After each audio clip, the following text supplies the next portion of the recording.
once again, I would like to remind everybody that if you really want to see one of the fanfics being read, there are plenty of opportunities to. But until then, we are going to still be talking about and reading Flash Return of Barry Allen. But for now, let's continue reviewing Nightmare Night and Nyx.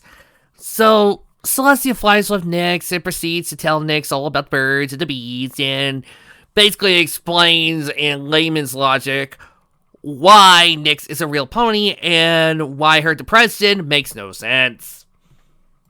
By also demonstrating that Nyx has a soul, and a long time ago there were bad guys that wanted to use puppets, and all I could think of is a mortal game, and of course the secret evil cult of secret evilness is plotting their secret evil things.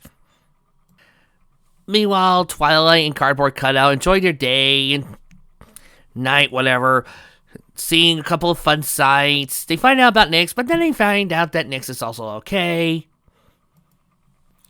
We cut to the CMC trying to figure out what the party is. They go to the little kids section and unfortunately meet Miss Smiles. And Skulu says, Stefford. Now you see, I'm okay when I'm doing out-of-character jokes about pop culture, but please explain to me Stefford wives in the context of MLP. They leave, Diamond Tiara and Silver Spoon act like brats, while Rainbow Dash and Thunderlane have their little talk, and there's nothing really interesting other than talking about behind the scenes and trying to make jokes or fun scenes so the original series seem a little bit darker than it already is, blah blah blah. And Clarabelle and Fluttershy have a similar scene where they proceed to find out the mystery of why the animals all escaped from Fluttershy, even though I think it's probably that they weren't used to ponies and that makes more sense. But no, it's some sort of super duper spell that Celestia put on them and yada yada yada bullshit. My god. Reality check. If you're going to go for an explanation, make it that Fluttershy's in heat. That's funnier. And I'll save the next few chapter reviews for tomorrow because, there's another subject I'm going to love to destroy. Barry Allen stares at his three opponents. 3 against 1, huh? I don't recognize your friend in the white, but I heard of you. You're Johnny Quick. Johnny races towards Barry, fully intent to deliver a punch to his face. But Barry, without even turning his head, slashes his elbow into the back of Johnny Quick's head. It's a slow poke. Ugh! You came out of retirement for this? Lead ass? To watch me run rings around you? No, to keep you distracted. As he says this, Max Mercury and Jay Garrick form a brick wall around Barry. From what? Will attempt to box me in and capture me? How pathetic. You've forgotten who you're dealing with. No barricade can hold a man who can vibrate through solid matter. Your wall is useless! Wham! As Barry says this, however, Jake Garrick and Max Mercury slam their fists into Barry's face, knocking it back. Not if it keeps you from seeing what's on the other side. This blow from the two heroes slams Barry, knocking him back. He's down. Let's move in. Take it easy on him. Not his right mind. Says you. Eat gravel, old man. Barry then grabs a bunch of gravel and throws it at Johnny Quick, damaging his leg and cutting into his chest. You want a piece of me? Then come get me. Oh, how's John? Not good. Good. You know, that gravel he tore around to like buckshot. Let me. It's time Barry Allen met Max Mercury. Max says this as he turns to face Barry while Jake Garrick holds Johnny in his arms. Funny. When you're in deep denial, the subconscious can play some tricks on you. Obviously, I wasn't wandering aimlessly as I thought it led me here.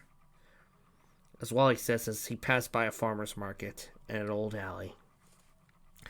For years, I thought Barry was dead. Then a couple of months ago, he reappeared. In this very alleyway. He doesn't know what brought him back. or how it happened. Once, he even drifted back to this place, haunted by a notion that something here could provide some clue. As Wally West walks through the alleyway, he finds something in the garbage. Well, a man finds something in the garbage. A book. Leather bound, torn, and electrocuted with the passage of a time barrier. But one indistinguishable feature is on that book. A yellow lightning bolt in front of a white circle. Who the hell can say? Maybe if I look hard enough, I can find an answer. Maybe. What? You're faster than Johnny. Barry says this as Max Mercury bobs, weaves, dodges, and even manages to lay a few hits on Barry Allen. I should hope so. He is all a poser. I never listened to a damn thing I taught him. Max says this on a smirk as he races away from Barry Allen, playing a game of keep away. Well, you're still no match for me. Not here, probably not. So let's take this somewhere where I have the advantage, onto the high steel. Max races up onto the girders, faster and faster onto the raptors, leading Barry Allen to follow. Where did you go, you slippery old coot? If you think you're gonna hide from me, you've got... Obviously the right idea. Alley-oop, Max says, appearing from right behind Barry, jumping over him, delivering a kick to Barry's head, and then landing on the back right behind him. What's the matter, Flash? Tough to move at light speed when you're walking on top of an iron girder. Up here, it's not the velocity that counts. Freezing forward, Barry pulls out a nail gun and starts shooting rapidly at Max. And somehow, Max Mercury dodges deftly. It's agility! Then Max grabs onto the girder, swings like a trapeze artist, and kicks Barry in the face, causing Barry Allen to fall from the girder and down to the ground. Not so fast, boys. You're about to be real sorry you stuck around. Had to hand it to you, Mercury. You're one hell of an acrobat! So how are you at juggling? Barry says this as he grabs two random civilians and starts throwing them off the platform to their deaths. Seeing no other choice, Mac Mercury proceeds to use his agility to leap from the girder, grabbing the two people in an instant before they can even die. Lux, got you. Nice catch. Jump! Barry says this as he runs at high speed, tripping over and knocking back Max. However, Jake Garrick manages to grab a steel girder himself and slam it into the gut of Barry Allen. Well, figure I got your attention? Good. Damn it, that's two today when you've hurt. And God who knows that you've done with Wally. Too much of this is my fault. I hope the Barry I knew was still inside you somewhere. I wanted to give you the benefit of a doubt. I can't afford that luxury. Well, last chance, Barry. Don't make me hurt you. Seeing a loose girder, Barry steps on it. You talk too much. Back in the alleyway, Wally West begins to think. This is pointless. I'm wasting my time. Barry Allen will go down in history as his own worst enemy. And we'll never know why. Might as well go home. There aren't any answers here.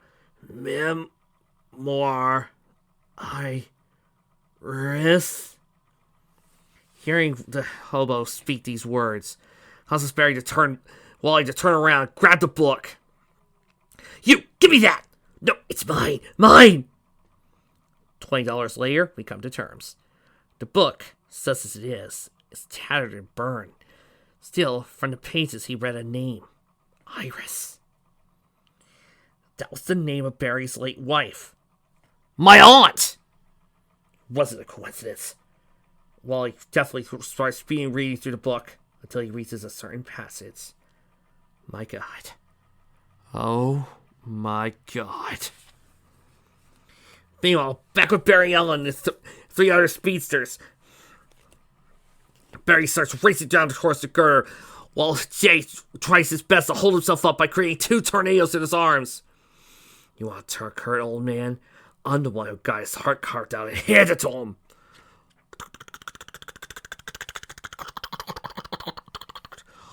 Hello, Jays! Are you getting this? Crystal clear! Focus, man! Move on in! The 2 helicopter pilots say as they watch the fight continue on. Barry Allen, hero of Central City, was forgotten, replaced! And now everyone here is gonna pay the price. I want to make headlines again, starting with this one, Barry says as he continues to punch rapidly into Jay's face, drawing blood. For a moment, I'm lost in the mystery, scrambling to keep one foot in reality. What I'm reading makes no sense. It can't possibly exist. I'm more confused than ever.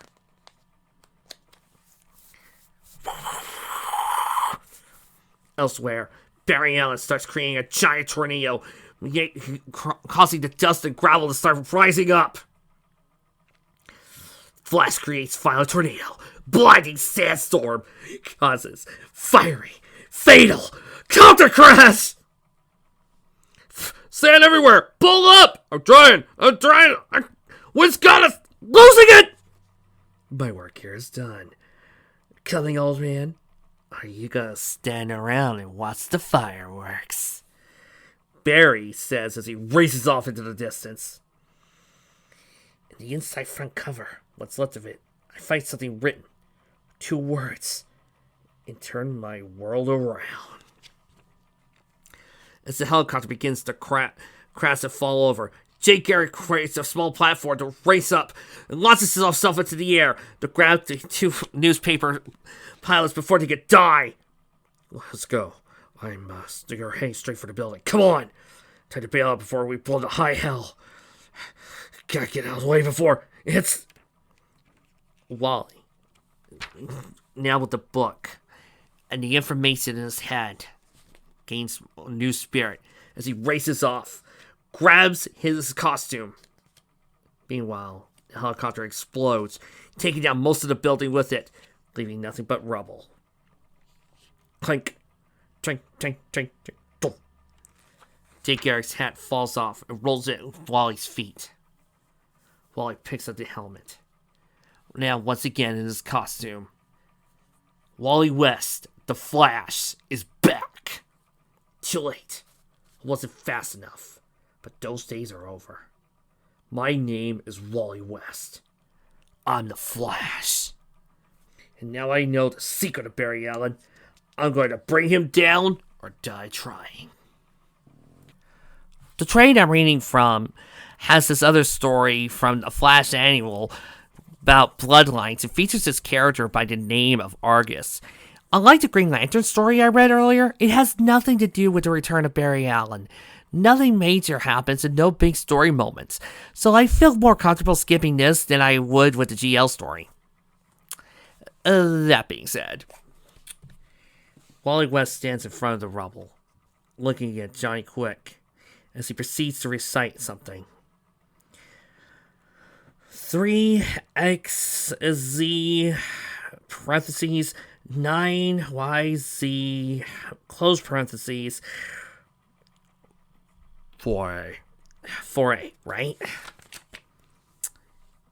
This formula is unusual to us, but for Johnny Quick, it was the thing that got him all started. His super speed formula. The message that gave him his powers. It's a mathematical formula. It describes a 4th-dimensional construct. It can't be realized in 3-dimensional geometry. But if you can visit it mentally, using the spoken formula as a focus, your brain taps into the 4th dimension, time, and draws speed energy from there. Try again. Picture the construct in your head. 3xz, open parentheses, 9yz, close parentheses, z, lost it. This is one of those things I've mentioned before that I love about the Flash of this era. There were so many different speedsters with different ways of using the Speed Force, and we got to see their different talents. And one of the things I love about this story is Wally West learning how to become a bear hero and a bear fighter through the lessons he learned from his mentor.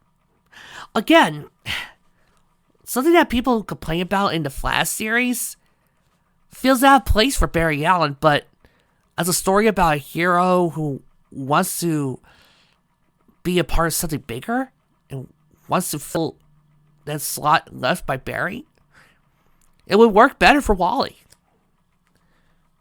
Interesting. His name is Johnny Quick, and he means well, even though I'm not buying what he's selling. What, that there's some sort of speed force out there, Wally? That was bad. 2 days ago, while I sat around feeling sorry for myself, he and Jake Garrick, together with some guy named Max Mercury, took it upon themselves to try to prevent the evil Flash from destroying the city. Despite their not so considerable power, they got creamed and large, partly because I wasn't there. Because I stood back and let these 3 Golden Agers fight my battles for me. You know, this is something you've always missed when you look back at the DC Comics history. It's not going to happen anymore. From here on in, it's Flash versus Flash. My war. Even though I don't have a remote possibility. And why? Because I'm not as fast as my opponent. I haven't been as swift as Barry Allen for some time now. That's why Johnny and the others brought me out here. They've offered to teach me everything they know about super speed. So far, I'm proving to be a terrible student. Johnny, are you still peddling the power positive thinking as a cure-all? Pay no attention to him, kid. He's talking down to you. He's preaching the same oversimplified doublespeak you hear on his infomercials. Save it for cable access, Johnny. Max Mercury says, stepping out, walking towards the two. The name is Max Mercury, son. Good to meet you. You look skeptical. You wonder what could be learned from this old man? I'm trying to be polite. Wally says, looking at Max Mercury. Though, granted, for a man his age, he's looking great. I mean, really, how fast? In a second, in the blink of an eye, Max Mercury disappears from Wally's sight and appears right behind him. Are you? Wow. Fast enough to save me from his flying helicopter. I never would have beaten the blast if Max hadn't raced in to help me. What he teaches, even I haven't learned yet. My apologies. So, you're telling me that Johnny's speed formula is bogus? Not at all. It's a good trick, and it works for him. The true magic, however, lies in finding the zen of speed. Great. Zen. Sorry, but I'm a hard science guy. A hard science guy. Says the man who once had a crush on the half-demon daughter of Trigon, who pals around with a quote-unquote magical girl, whose best friend is the son of an urban legend, who's on the same team as an alien who harnesses the power of the sun to create I-beams. Yeah, Wally. Hard science. Not an intuitive philosopher. To me, as a concept, Zen ranks somewhere between faith healing and holistic dentistry. Under normal circumstances, I'd be turning a deaf ear to this man's ramblings. But A, Max obviously has something going for him, and B, Jay Faustus for him. So I listen. Rather than parallel wall like at Mark III, yeah. What do you want? Do you think about running? Then you're thinking too hard. No, right now, I'm thinking about why I hate Zen philosophy. It makes my brain itch. So, I shouldn't be conscious of my speed? I should just let it happen? Precisely. Let your power flow like falling sand. Like water. To demonstrate, Max pulls out a grain of sand and lets it flow through his fingers, like quicksilver. Well, pardon me, Yoda, but that's not the most revolutionary theory I ever heard. Then let's do this one. Do you ever wonder why you're not as fast as Barry? There are a lot of theories, but most of them biochemical and fully rational. Now, if we can move on, how many of them have to do with fear? Okay, that's it. This little college of philosophy knowledge is over with. No one can tell me that I'm afraid of speed. I love what I can do. But you love your Uncle Barry even more. That's why you took his name and his costume, isn't it? In a sense, you did it so the world wouldn't forget him or his heroism. You keep saying you don't want to replace Barry, but the moment you become as fast as him, that's exactly what you've done. This stuns Wally. And standing in the rain, he can only look and ponder the words that Max has said. I'll ponder about it for a bit.